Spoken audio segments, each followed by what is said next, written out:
Muy buena tarde, licenciada. En esta ocasión, voy a hacer la presentación del tema número 2. Nuestro tema es la planificación de los aprendizajes. Acá vamos a ver los elementos, contenidos, fases en lo que debe de llevar una planificación de los aprendizajes para que de esto de una manera que oriente, guíe al docente de la forma de cómo debe de enseñar, de qué procesos llevar, cómo iniciar, cómo empezar y cómo va a terminar, cómo evaluar. Para ello vamos a empezar con fases de la planeación o de la planificación. En este caso empezamos con el diagnóstico. Acá en el diagnóstico vamos a realizar de cómo están nuestros estudiantes, qué es lo que los rodea, qué problemas se presentan en la comunidad, qué problemas tiene el niño. Aquí se hace una como evaluación, un pequeño diagnóstico de lo que voy a prever, de lo que yo tengo que conocer para yo empezar a hacer mi planificación de los aprendizajes. Tengo que conocer mi contexto porque no es lo mismo de una comunidad a otra, sino tengo que conocer a mi alumno antes de empezar mi planificación. Tengo que identificar las necesidades educativas y las condiciones en las que nos encontramos, tanto el estudiante como el alumno en el aula, para verificar esto, ¿verdad? Y llevar una enseñanza de calidad. Eh, Acá tenemos como segundo punto el análisis de la naturaleza del problema. Dice que aquí comprende e identifica las dificultades que enfrenta la realidad educativa. Aquí voy a hacer un análisis profundo del por qué o cómo o cuándo se dieron las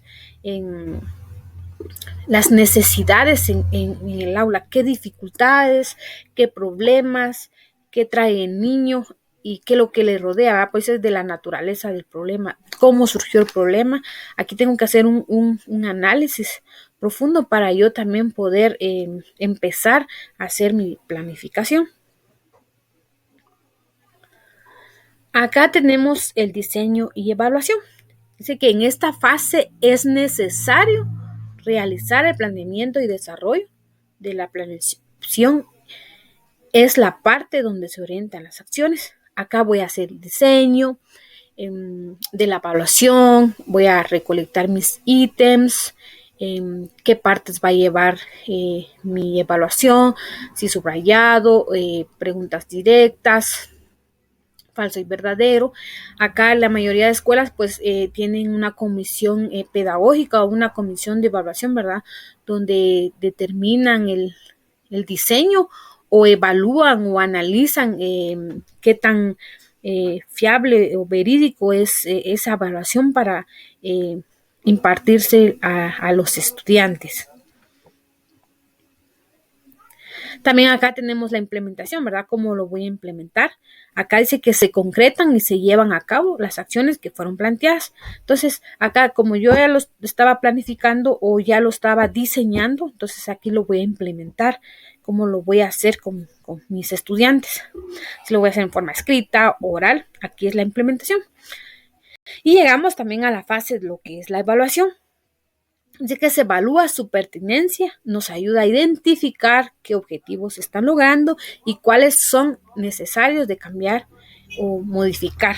Muchas veces los docentes pues vemos la evaluación como una forma cuantitativa, que solo les importa un punteo, un 70, un 90 y se acabó. Y no importa a aquellos niños que sacaron un 40, un 50, entonces no le ven el objetivo o el fin de la evaluación.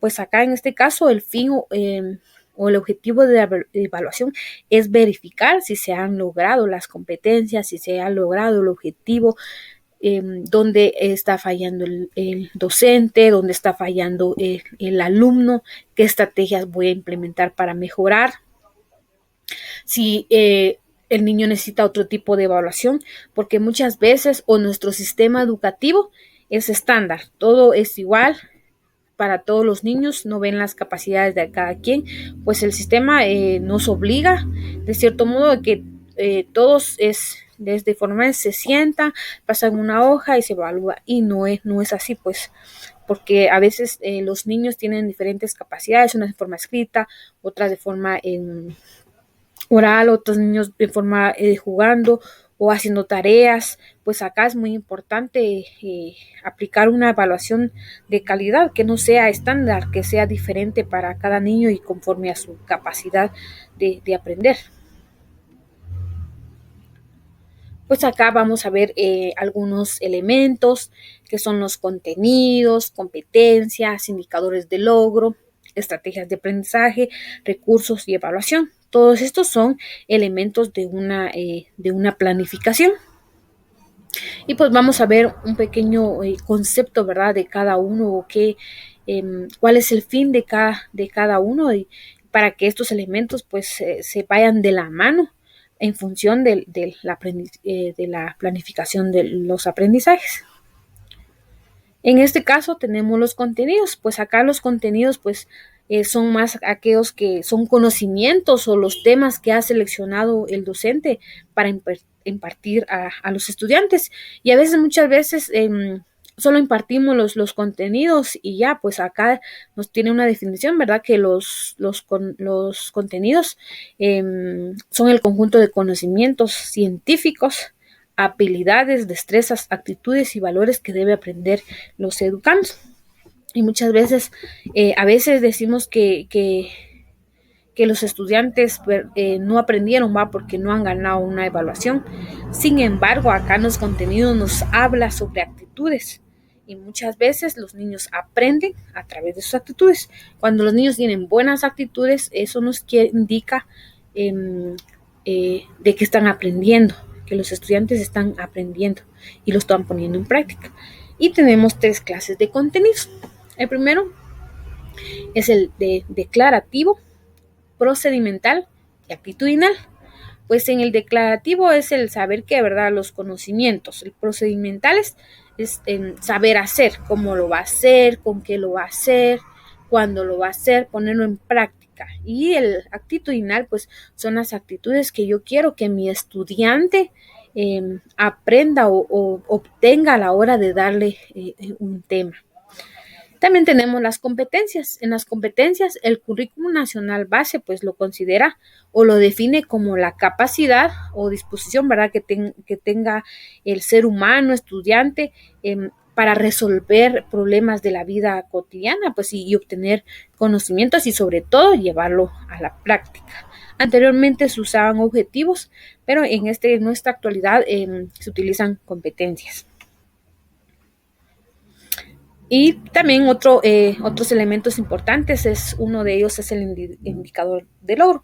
Pues más que todo el indicador de logro es como mi medidor, ¿verdad?, como una medida en la cual pues me mide si se ha alcanzado las competencias. El indicador de logro es la evidencia ese de que se están alcanzando las competencias. Eso me va a hacer de que si las estoy alcanzando o no. Y también tenemos las estrategias de aprendizaje, ¿verdad?, donde utilizamos todas las actividades, métodos, metodologías, actividades de aprendizaje, herramientas en la cual pues me van a ayudar a mí como docente a impartir las clases, a impartir la enseñanza para que los estudiantes tengan un aprendizaje significativo. Y también pues tenemos lo que son los recursos. Pues los recursos son los materiales que vamos a utilizar en el aula, que vamos a utilizar con los estudiantes, que vamos a utilizar a la hora de dar un tema. Es muy importante tener recursos y que vayan de la mano en la enseñanza y aprendizaje, porque como mirábamos el video anterior, ¿verdad?, o en una clase vimos ese video de que no solo es la mente, no solo es procesar conocimientos, sino también necesita que el cuerpo interactúe, que la mente y el cuerpo interactúen para que tengan un buen aprendizaje y que no solo se quede en mente, sino que uno lo pueda manipular, practicar. Y acá tenemos una pequeña definición. Los recursos y materiales en el mejoramiento de aprendizaje, o sea, que ayuda al aprendizaje en los estudiantes. Por medio de ellos se logra la aplicación de planes y programas. Y también tenemos las evaluaciones.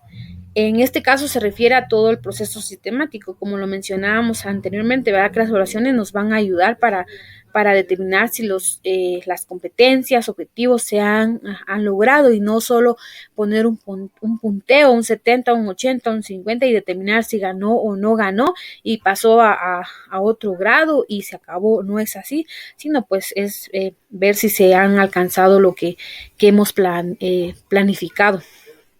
Y tenemos 3 tipos de evaluación. La autoevaluación es donde yo me examino, donde yo analizo qué es lo que yo también quiero aprender, qué es lo que no sé. Y también tenemos la coevaluación, pues en este caso pues se da entre los compañeros, que ellos se evalúan. Y la heteroevaluación, que el docente pues evalúa a sus estudiantes.